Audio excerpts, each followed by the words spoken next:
نبی اکرم صلی اللہ علیہ وسلم کی پیروی پر اپنے آپ کو اتار لے۔ آپ صلی اللہ علیہ وسلم کی اتباع میں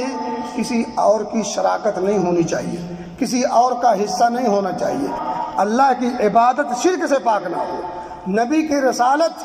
بدعت و خرافات اور دیگر لوگوں کے اقوال و افکار سے پاک نہ ہو، تب تک آپ کی زندگی میں وہ لطف نہیں آ سکتا، وہ مزہ نہیں آ سکتا، وہ حلاوت، وہ مٹھاس، وہ چاشنی نہیں آ سکتی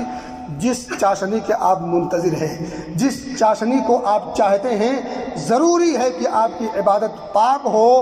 ہر قسم کے شرک سے، اس شرک کے مظاہر سے، چاہے وہ جس بھی شکل میں ہو، جس بھی نام سے ہو، جہاں سے بھی آئے، جس کے ذریعے سے بھی آئے، جب تک ان تمام خرافات سے، ان تمام ملاوٹ سے آپ کی عبادت جو رب کے واسطے سے کی ہے پاک نہ ہوئی، اور وہ عبادت جس طریقے سے کی ہے اس طریقے میں جب تک نبی کی اطاعت خالص نہ ہوئی